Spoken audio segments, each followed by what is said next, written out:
Então existem várias diferenças básicas que fazem toda a diferença nisso aí. Então, o que eu digo é o seguinte: você trabalha designer gráfico, formado, ou estuda e tem interesse de ser web designer, qualquer um aqui é apto a fazer isso. Só que eu recomendo que antes leia um pouco mais, estude um pouco mais, entenda um pouco mais como é essa questão da internet, como ela funciona e como se pode criar para ela da forma correta. Como eu disse, não criar tirando no escuro. Porque a partir do momento que você é um profissional, você tem que fazer o melhor sempre. Senão, seria o sobrinho. Eu penso dessa forma, certo? E aí, como eu disse, o designer que trabalha com web é o web designer, e eu costumo dividir eles em dois grupos, que são os designers web, como eu disse a vocês, são aqueles que se restringem apenas ao desenvolvimento do layout, eles pensam na interface, certo? Eles ficam restritos a isso, e o web designer, que além do layout, ele executa também a parte de desenvolvimento front-end. Tipo, muita gente tem essa simpatia também pela parte de fazer acontecer. Como assim?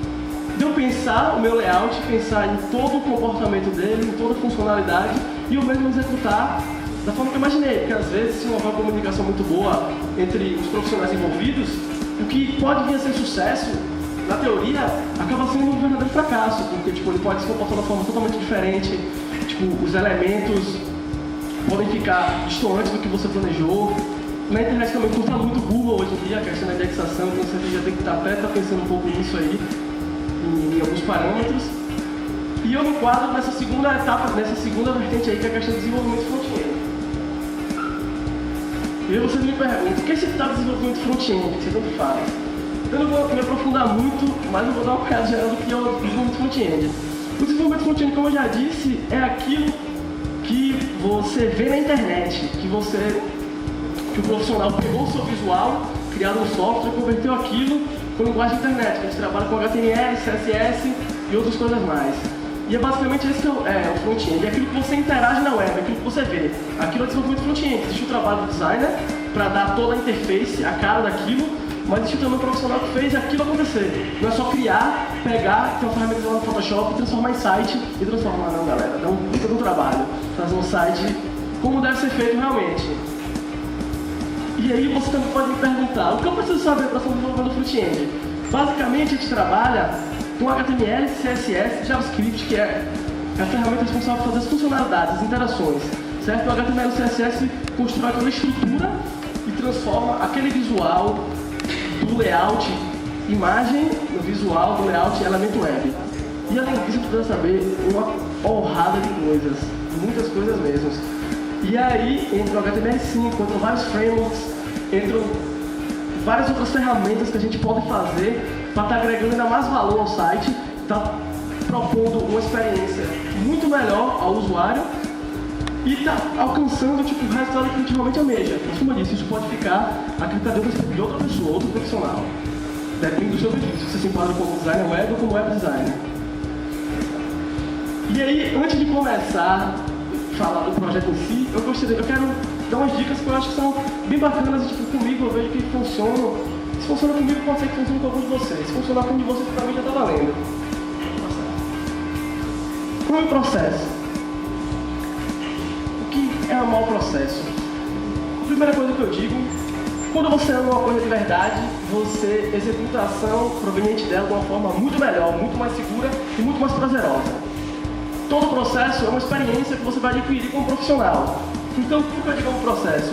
Independente de você ser faltado para desenvolver um site ou um portal para Nike, para Apple, que é um gigante, ou para a padaria ali da esquina, ame o processo.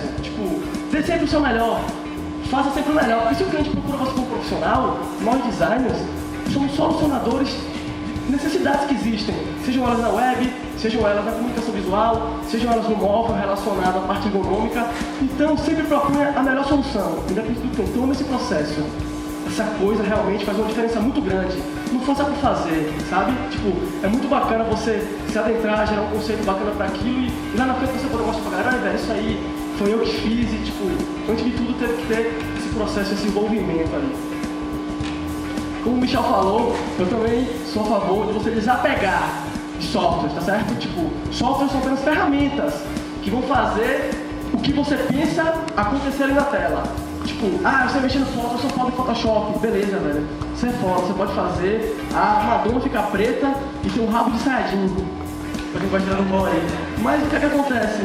Se você não tiver a cabeça pensante por trás, que saiba conceituar, que saiba a necessidade de fazer acontecer, o software não vai andar sozinho. O Photoshop até dá umas actionzinhas prontas lá, de fazer moldurinha, de automatizar algumas coisas, mas isso não é absolutamente nada. Então, desapegue. O importante disso aqui é a cabeça. São as experiências que você vai executar com a utilização do auxílio do software. Aí sim, você pode realmente usar e abusar dessa forma. E aí, como eu falei, as experiências também são adquiridas com boas referenciações. Tipo, existem vários sites aí, para quem trabalha com web e até com gráfico, são muito bacanas, tipo o Behance, acho que grande parte conhece, o Dribbble, tipo, tem vários outros blogzinhos aí que eu sigo. Tipo, referência é uma coisa muito bacana, é importante também, mas tem que ter uma cautela. Por quê? Tem muita gente que não se referencia, chupa, a verdade é essa.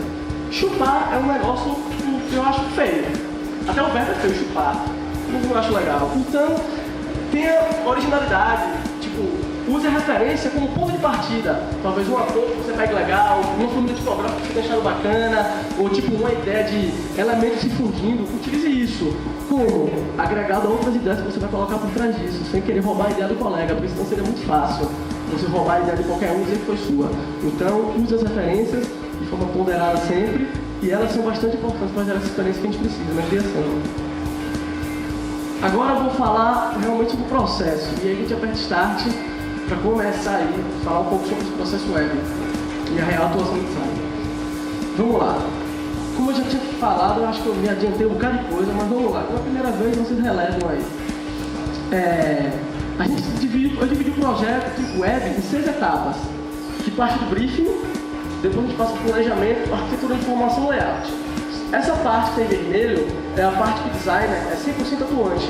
Toda a preocupação dele é fazer diferença. Você pode perceber que a maior parte do projeto e é a origem dele. Tipo, se ele vier cagado da mão do designer, vai ser uma merda realmente. Entendeu? Então, o designer se lasca, vou falar em poucas palavras, porque ele tem que planejar tudo, ele tem que pensar, então ele precisa realmente dessa experiência para poder passar para as outras pessoas.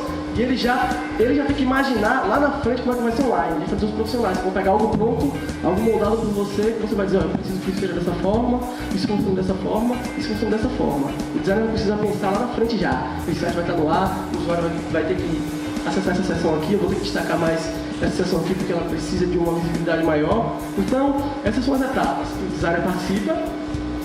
Também temos o front-end, que o designer pode ou não ser atuante, depende do perfil do profissional que vai estar engajado no projeto, e a etapa do back-end, que realmente fica para os programadores, aquela galera que faz TI, aquela galera que não tem muita vida, certo? Me perdoe quem for programador aí. E aí, o primeiro momento que a gente tem o briefing, tipo, a Rebeca falou e eu bato na mesma tecla, o briefing é fundamental, acho que não tem uma palavra que eu possa estar agregando valor maior que isso, é fundamental para você entender realmente do que se trata o projeto. É nesse momento que você vai sentar com o cliente e você vai, digamos assim, sugar tudo que você pode do que ele imagina. Nesse momento você vai ter que anotar, se pintar, dar café, dar aguinha, fazer o que você puder para arrancar todo tipo de informação dele, porque toda informação nesse momento é preciosa. A partir desse levantamento vai ser o andar da carruagem de todo o projeto. Então imagina se você já erra nessa etapa aqui, se você não consegue realmente capturar o que é que o cliente quer, ou o que é que o responsável do projeto quer, desde aí o projeto já começa a ser um fracasso. Então, é muito importante se atentar a essa questão do briefing. Tipo, geralmente muita gente da parte de design gosta de usar questionários prontos. Tipo, não é errado. Eu particularmente prefiro ter uma comunicação mais direta e ter uma conversa mais informal. E a partir daí eu exponho alguns pontos de vista, algumas referências, e a gente começa a coletar em cima disso aquilo que ele busca, certo? Depois da reunião de briefing, a gente tem a parte de planejamento, que é outra parte também de suma importância, que é nessa parte que você vai coletar todas aquelas informações que você pegou no briefing e vai começar a fazer um milhão de ideias na cabeça. Tipo, nesse momento pode rolar aquele brainstorm e você sentar com ele e dizer, meu brother, saiu uma tecnologia loucona aí na internet, velho, que dá pra fazer um display em 3D, gira 360 graus e bate asas. É nesse momento que você vai ter que sentar com sua equipe e vai dizer, e aí, nesse projeto, nesse contexto que eu estou imaginando aqui, eu consigo fazer isso? Você consegue fazer isso exatamente da forma que eu imagino? Consegue executar da maneira correta? Então tem que haver uma comunicação muito forte. Nessa etapa aqui, a palavra-chave é comunicação. Tipo, tem que ter comunicação sua para com os outros profissionais envolvidos, para você passar tudo aquilo que você colocou no briefing, para eles também entenderem do que se trata.